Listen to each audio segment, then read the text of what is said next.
Hi guys, my son started cross country camp this week, so I thought it'd be a great opportunity to talk to you about a couple of injuries that can really plague your cross country season and how to diagnose them and prevent them. So we look at cross country and we will see a big increase in shin splints as the season starts, and by mid to end of season we'll start to see an increase in the clinic in those folks diagnosed with stress fractures. Both of those injuries you do not want because they can be season-ending injuries and really make running miserable for you. So why do we see so much of this in cross country? It's because of the surface you run on. Back when I ran in track, every time somebody got injured, the rationale for recovery from that injury is to have them run on the grass or on the infield instead. That's absolutely wrong. Now that I'm a grown-up and I've been a physical therapist for 25 years, instead we need to look at the biomechanics of how we run and how we absorb shock and know that grass, gravel, hills, unlevel surfaces, trails are all harder for the body to manage, and it's not necessarily an improvement or decreased stress to the system when we put you on a soft surface. Instead, we're asking more from you. When you look at how the body absorbs shock, we start from the ground up. So first, as my foot first hits the ground, my mid-tarsal joint loads, my ankle loads, my knee loads, my hip loads, my spine loads. And so it's a domino effect up the lower extremity chain to absorb shock. If there is any restriction, any weakness, any unevenness right to left on either side of the body as my foot hits the ground, then another segment has to work harder or do more. Or I am less efficient and I'm going to use different muscles, different joints, different angles of shock absorption to manage the task. Because rarely will your brain say to you, oh, we're just going to stop, this is getting harder. Instead, my body follows the path of least resistance and I do whatever I can do to get through the run. And what happens on the other end is increased soft tissue trauma, increased joint trauma, increased bone trauma, which can result in shin splints and stress fractures.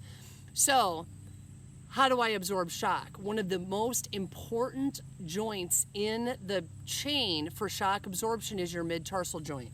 So if I look at my foot, I have the back half of my foot and the front half of my foot. And what connects that is your mid-tarsal joint.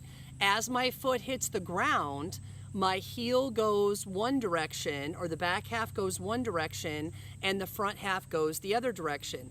This happens all the time. It happens when I walk down the street. It happens when I walk on a level surface at work. That your body's constantly going through that motion. However, when I get to grass, sand, gravel, anything that's a soft surface and it's not level and my forefoot and my hind foot are hitting it at the same time, now you're asking for more mid-tarsal motion. Okay, so if the ground asks for more mid-tarsal mobility than I have at the time, we're going to have some sort of stress to the system. We want that mid-tarsal load, that back half moving on the front half, because what that does for my body is that rotation loads my hip. I want my hip to function. Your glute or your butt muscle is the number one most important running muscle you have. It determines your balance on an unlevel surface. It determines your power when you're going up the hill. It determines your endurance. It determines your running efficiency. It has a huge impact on your running form. That glute is the all-important muscle for running, so we got to be able to turn it on. We turn it on with mid-tarsal load and subtalar joint pronation, meaning my foot collapses and rotates. However, if I am not strong enough, if I don't have enough joint mobility, if I am too stiff, if my muscle is too tight, if I get fatigued, if the surface is too angular and I can't handle it anymore, now we have stress. So I can have stress in my shin, I can have stress in my knee, I can have stress in my hip, I can have stress in my low back. You can end up with an injury anywhere from your big toe to your low back when it comes to a dysfunction in your mid-tarsal joint. It's just a matter of what's the weakest link in the chain. And a lot of times with kids, we see that weakest link is shin splint, stress fracture, stress reaction. So how can I prevent it? How can I see if I have it?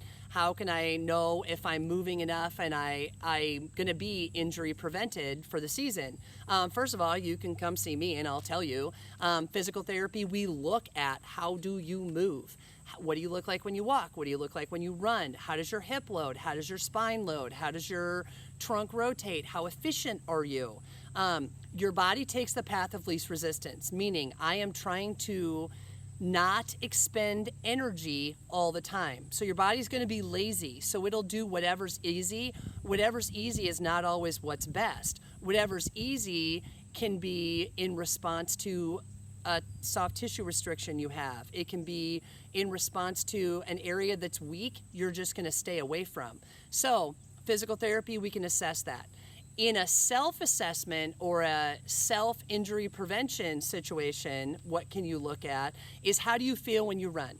Okay, running is typically not a thinking thing. We don't want you to think. It's subconscious. It happens without you working on it. However, as you run, do you feel as springy on the left as you feel on the right, or do you have that flat tire feeling on one leg? That flat tire feeling or that lack of energy and resiliency in one leg can be an indicator that that leg, that side of your back, that hip is at greater risk for injury because we're not absorbing shock as well. When we look at our foot, can I take my foot and turn the back half one direction and the front half the other direction? So if I cross my leg over my other leg and take off my shoe, can I turn my heel down and my forefoot up and then go in opposite directions? Can my foot, the back half and the front half, go in opposite directions? That mid-tarsal mobility, first of all, needs to be the same on both sides. Second of all, if you are a distance runner, that is always stiff. It's always stiff because this area has to work so hard. So you can improve the energy, the spring, the resiliency, the power, the stride length, a lot of really good things about your run just by mobilizing your mid-tarsal joint. So when I get up in the morning, heel down, forefoot up, forefoot down, heel up, wringing out that foot in opposite directions can help you have a better run. It can help decrease your injuries. It can help diagnose, do I have something wrong one side versus the other? The other thing we want to look at for just diagnosis and foot health for running is my big toe. So we said we absorb shock first at our foot, so we need a very functional foot. Big toe mobility, can I pull my big toe back? And if I do, does it hurt? As you run and roll over that foot, whether you're a heel strike runner or a forefoot runner, I need to have about 50 to 70 degrees of big toe extension. So if I look at my big toe joint, can I pull that segment? Oh, this would be bad. Can I pull that segment back 50 to 70 degrees so that I have good rollover? If you can't, that is shortening your stride length. It's making your hip flexor tighter. It's creating more back compression. It's creating more shin compression and putting you at higher risk for injury. So just those two joints in your foot can have a huge impact on both how well you perform and your risk for injury. The other thing we need to keep in mind is that your foot and your hip are best friends. So my foot, the collapse of this arch, the rotation of this joint helps turn on my hip. I have to have a hip that's able to turn on, meaning I have to have good TFL length, I have to have good hip flexor length, I have to have good glute length, and I have to have good length of those muscles in all three planes, meaning that muscle can load forward and back, side to side, and rotationally. If I am missing mobility in my hip, my foot is going to suffer. If I am missing mobility in my foot, my hip is going to suffer. Those two things work together. The running athletes that we see in the clinic typically have dysfunction in both joints. Do we know which one happened first? Sometimes. Sometimes somebody will come in and they'll say, oh my gosh, Alyssa, my foot started hurting. And then pretty soon, 6 months later, I thought my foot felt better, but now my back hurts and my hip hurts. Oh, my 5K time is now 2 minutes slower and I don't really know what happened. So chicken versus the egg, my foot can start the chain, my hip can start the chain. It can be an injury that you had off season. If you had an ankle sprain, if you had plantar fasciitis, if you had a hip flexor strain, if you had some sciatica, how your body moves up top will have an effect on how your body's able to move down low, and that entire chain needs to be able to absorb shock well for you to run pain-free. If we look at why injuries are more common in cross country, along with the surfaces that you have to run on, is that you run on a variety of surfaces, right? So one day I have a track workout, the next day I'm running on a trail, the next day I'm running in the grass, the next day I'm running in hills. Your body has to be able to absorb all of the mobility and be strong enough to absorb all of those surfaces. We also look at it's hot and it's humid. So hydration is definitely a key. If I get dehydrated, my soft tissue is not as extensible, meaning it's tight, right? I don't have that springy give to my muscle. Instead, it's thick and it's tight and it can't do its job. So that can lead to greater muscle tightness. So you really need to do a good job of drinking and really need to do a good job of soft tissue mobility and stretching. We also look at diet and where we live. Okay, so we live in Iowa, which is a high risk for vitamin D deficiency state. So if you are vitamin D deficient, you are at higher risk for soft tissue injury. You are at higher risk for stress fracture in your bone. So the greatest source of vitamin D is the sun. We also get a lot of vitamin D from our diet, and we also have a lot of young people right now who do not absorb vitamin D well or have digestive issues. If you take any kind of reflux medication, that can make a difference in your ability to absorb vitamin D. If you are someone who drinks a lot of soda, so caffeinated beverages, phosphorus beverages, pop and carbonated beverages can block the uptake of vitamin D. So we see that in kids. They drink a lot of pop or a lot of soda, so you can be vitamin D deficient. Protein consumption. If your body runs out of fuel, okay, I don't eat well, I don't have enough calories on board, I don't have a good breakfast, I didn't have a good supper or a late snack, and I'm going to run early in the morning. If your body doesn't have enough calories and carbs on board, it will start digesting your muscle. So we see kids not feel like eating because it's hot, because they're running, because they're worried. And then if I don't have enough protein on board and I don't have enough vitamin D on board, I can't heal. We need protein to help heal the muscle that we're breaking down during every workout.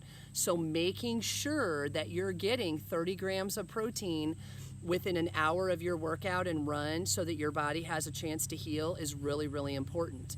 Making sure that you get enough vitamin D so that your bone can heal is really, really important.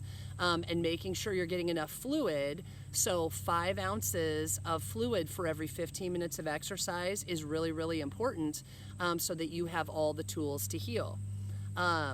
So that's kind of the gist on stress fractures and shin splints. We need to be really careful with our surfaces. We need to pay attention to how our body feels. We need to make sure that we are always feeling springy and our tissues are resilient when we're running on them. And so an important way to do that is working on mobility, working on strength, making sure our diet is good, and staying hydrated. If you have any questions, let me know. Happy running.